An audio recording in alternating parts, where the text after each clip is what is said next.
একজন দয়ালু মানুষ একদিন এক ভিখারিনী মা মেয়েকে দেখে তাদের জন্য 2 বাটি খাবার কিনে দেন, কিন্তু অবাক হয়ে দেখলেন ছোট মেয়েটি শুধু খাবারের ভেতরের পুরটাই খাচ্ছে, বাইরের মোটা খোলসগুলো খাচ্ছে না, এমনকি নিজের অসুস্থ মায়ের খাবারের পুরটাও খেয়ে নেয়।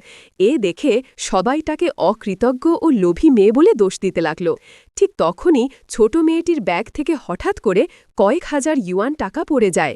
সেই দয়ালু মানুষ রেগে গিয়ে টেবিলে হাত ঠোকে বললেন, তোমার কাছে এত টাকা থাকতে তুমি ভিক্ষা চাও কেন?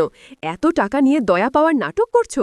সবাই সন্দেহ করল মেয়েটি একজন প্রতারক, কিন্তু পরের মুহূর্তেই তারা তাদের কথার জন্য অনুতপ্ত হয়ে পড়ে। মেয়েটি ব্যাগ থেকে একটি হাসপাতালের রিপোর্ট বের করে বলল, আমার মা লিউকেমিয়া, রক্ত ক্যান্সারে আক্রান্ত, অপারেশন দরকার। এই টাকাগুলো আমি 2 বছর ধরে বোতল কুড়িয়ে আর ছোটখাটো কাজ করে জোগাড় করেছি। আমি শুধু পুরটাই খাচ্ছিলাম, কারণ ডাক্তার বলেছেন আমি খুব রোগা, শরীরে মাংস বাড়াতে হবে, তবেই আমি মায়ের জন্য কিডনি দান করতে পারব। এই কথা শোনার পর সবার হৃদয় কেঁপে ওঠে। মানুষজন তাদের খাবার মেয়েটিকে দিতে থাকে, কেউ কেউ আবার নতুন করে খাবার অর্ডার করে।